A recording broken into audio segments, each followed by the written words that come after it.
YouTube? This your girl C, and we out for another video. Today I'm gonna tell you about my life story time.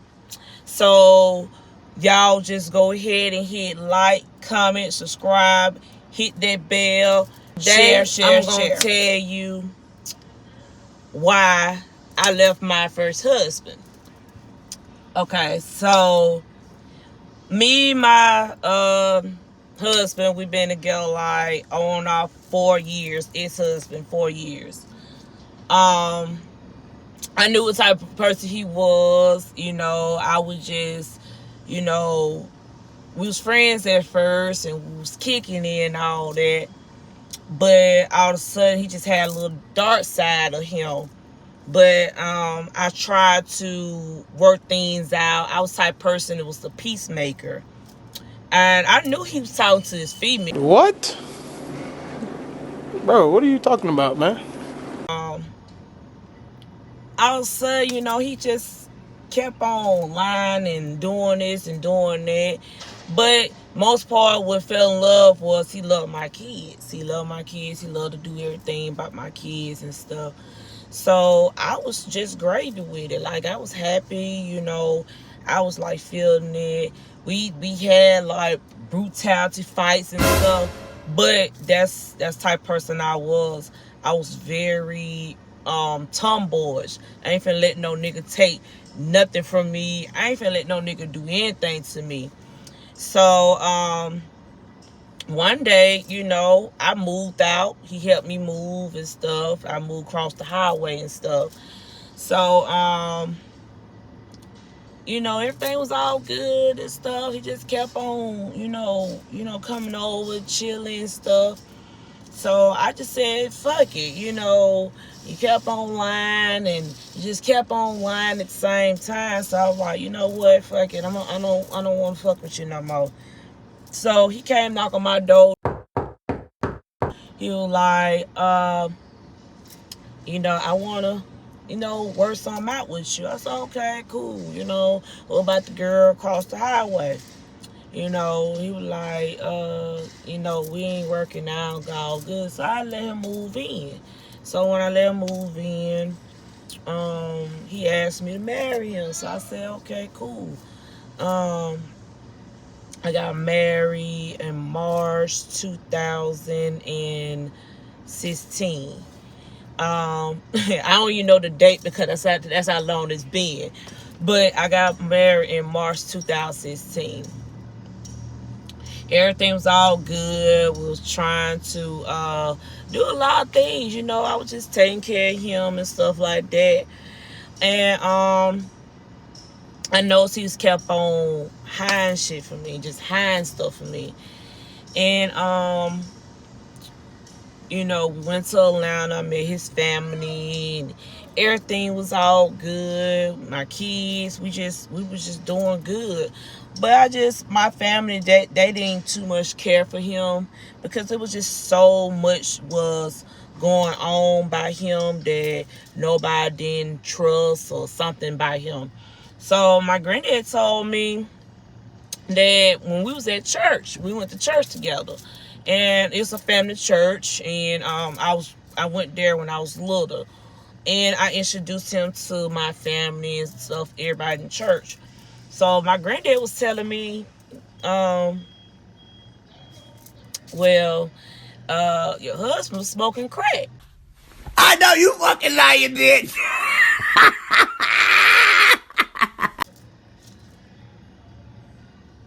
But that ain't the first time I heard this, but I was like, I had to see for myself. And, I'm the type of person, I'd rather just see for myself. I don't believe that he say, she say stuff. So I'm this type of person. Let me see for myself. Because I didn't see it. People be, lying, just trying to break things up. That's normally people do. But my family, my granddad, told me, hey, he's smoking crack in the church, on the church parking lot. I'm like, the hell? So, but let me go back just a little bit. So when we got married, he got mad because of self that I guess because I went to my next door neighbor house and we knew each other. We was, went to school together. And got mad about it. I had the dog and he just snatched the dog and got rude on marriage day. You know what I'm saying? Just got aggressive. Like, just want to fight. I said, hold on, wait a minute. We ain't with all that. You know what I'm saying? Because I'm the type of person, I ain't finna let no nigga put their hands on me. So, I was just like, damn, did I make a mistake? Marry this motherfucker? Like, did I actually make a mistake for marrying him? So, I'm going to go fast forward that because I skipped some parts of it. So, it just one day, I noticed my money started missing in my accounts. I started seeing my checkbook start missing in my safe spot. It's a lot of stuff was missing. So I'm like, I checked my account, everything was just missing. I'm like, hey, you went to the ATM, you pulled $500 out, which I didn't pull this out. You know what I'm saying? I don't remember pulling this out. I keep laws and everything in the book. So when I asked my ex-husband at the time, I said, hey, did you do anything like this or whatever the situation might be? And he was like, no, I ain't do that. I said, okay. You know what I'm saying? I'm like, something ain't right because I know ain't nobody have access but me and you.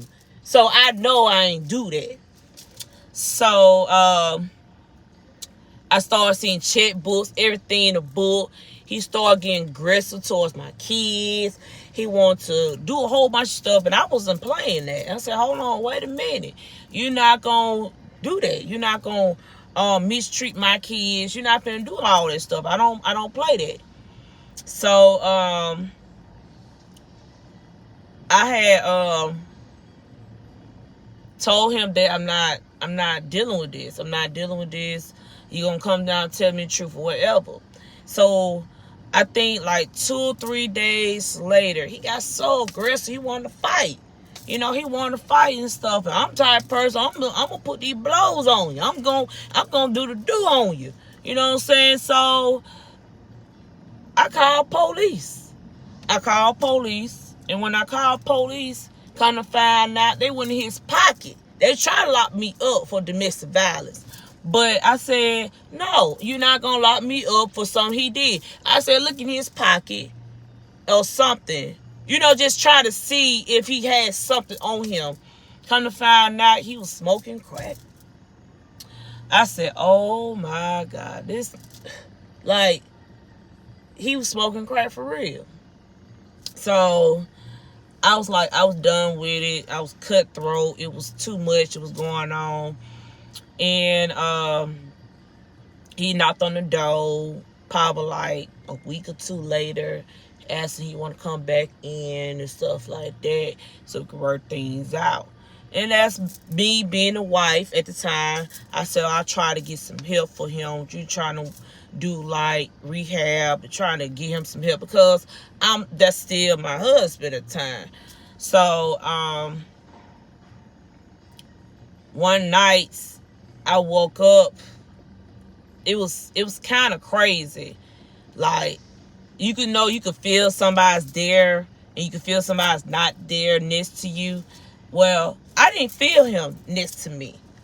But my daughter started screaming and come to find out he was in my daughter's room. I turned up. I turned all the way up. Like, all the way. I wasn't playing. Like, I went ahead and just, y'all already know what time it is. Y'all know how I am if the people don't know me. Like, I had to do. Let's put it like that. So, I called police and he ran and stuff like that. And took my car keys trying to make it seem like he paid for the car. So we had got a joint auto, and he was trying to run off with the car and stuff, my car.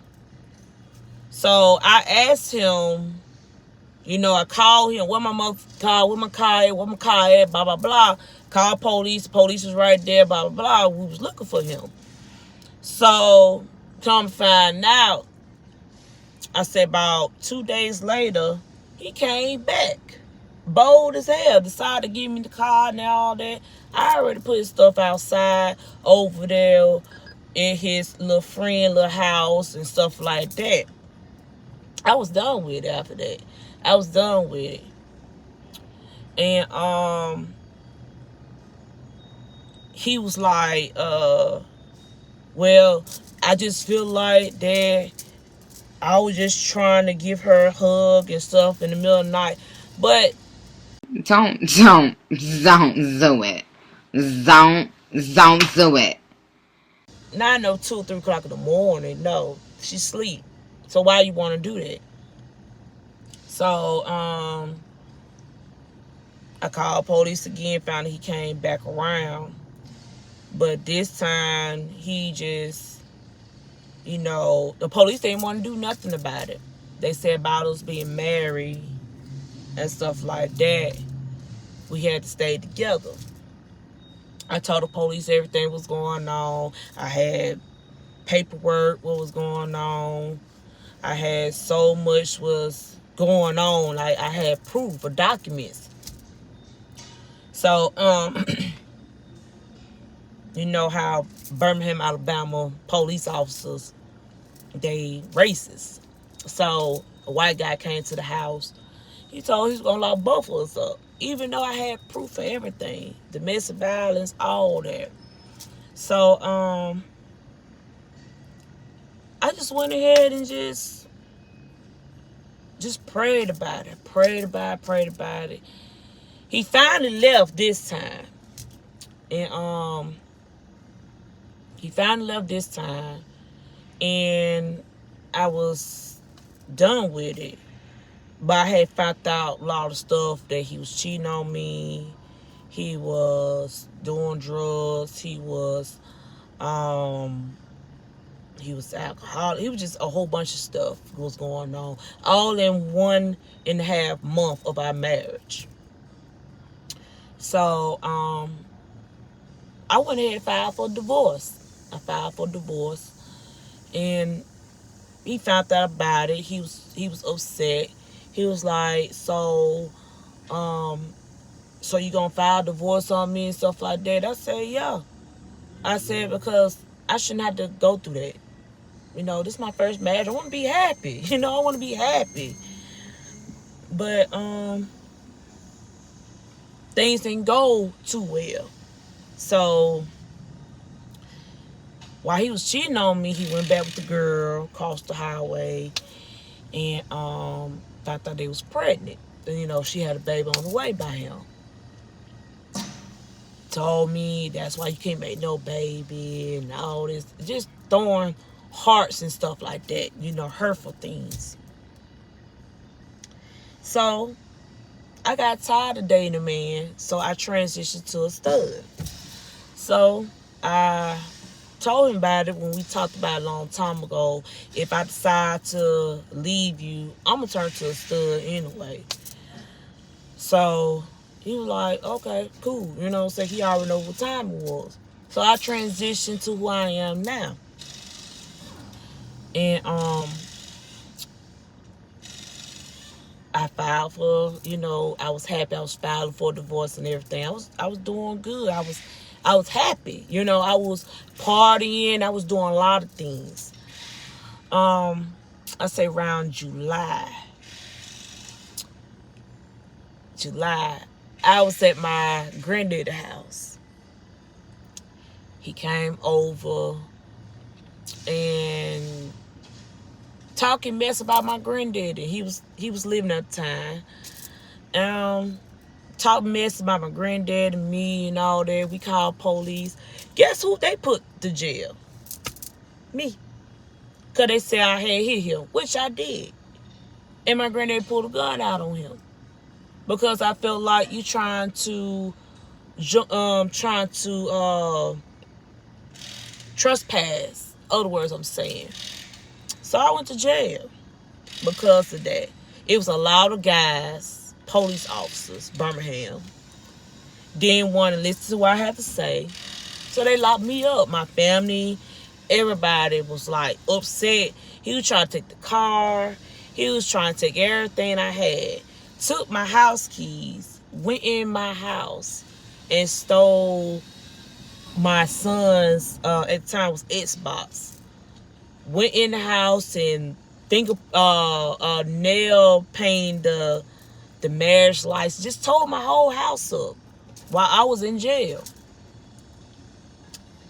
I said, if you gonna put me in jail for a reason. So I put my boxers on, cut that smile off my face. It's time to turn up. It's time to turn up. So I got out of jail Wednesday that week. When I got out of jail, I was just hungry and stuff like that. I was upset. I said, I'm finna turn up. Like, you really got the old Candace out of me. You got the old person out of me.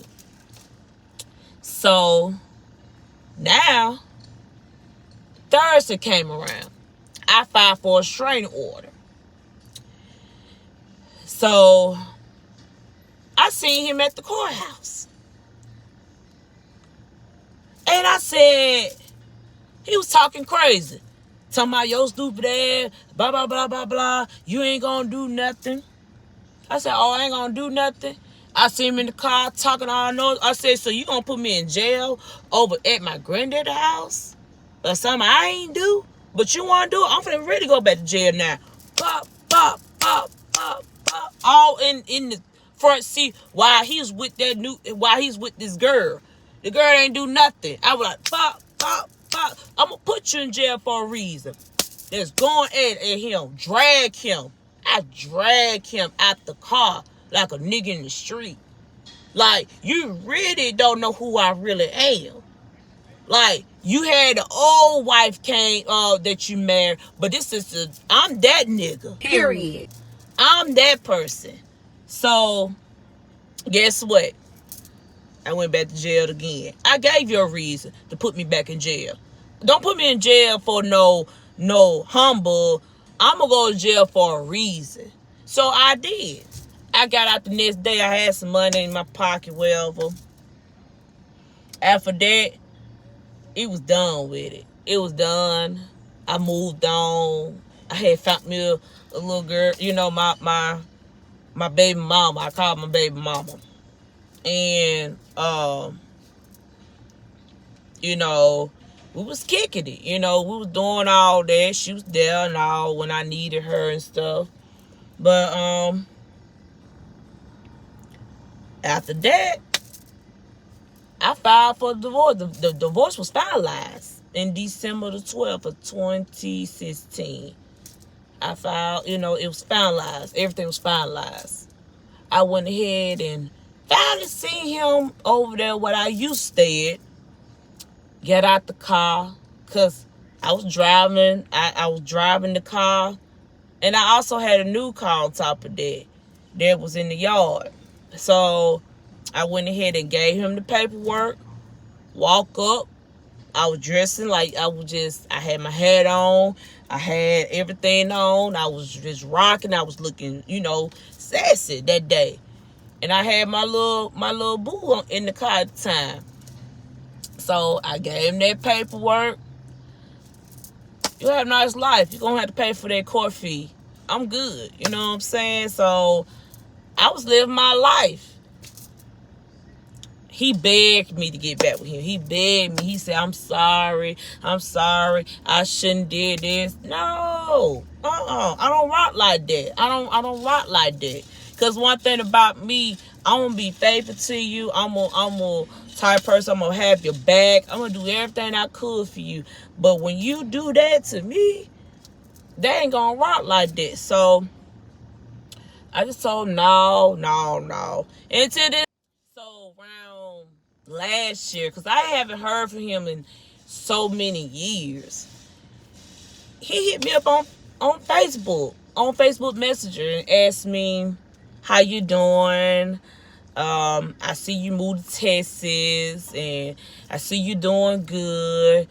And he was just talking to me. I'm like, shit, I'm that nigga. You the bitch. I'm that nigga. You know what I'm saying? I don't want to talk to you. You know what I'm saying? You kind of fucked my brain up when you did all the extra shit. You know what I'm saying? Like, I don't rock like that. I moved on. I got remarried to somebody else. I enjoyed my life, and everything was all good. So I don't want to be with you. I don't know why you trying to call. I don't know why you talking about you miss me, you want to move with me. I told him no. So stop calling my phone. Stop. So he eventually he stopped. He knew what time it was. And I was over it. You know, I was fine. But when I tell y'all this, you know, just watch who you marry. Cause everybody could be there for you, but when you actually get married to that person, it's a whole nother ball game. I never said marriage is peaches and cream, but you're gonna have your ups and downs. But baby, I couldn't do it. I can't do it. I was married to him for like 1.5 months, and I got divorced that same year. So I was done with it. So that's my story time. So like I said, hit like, comment, subscribe, share, hit that button, and I'll see you next time.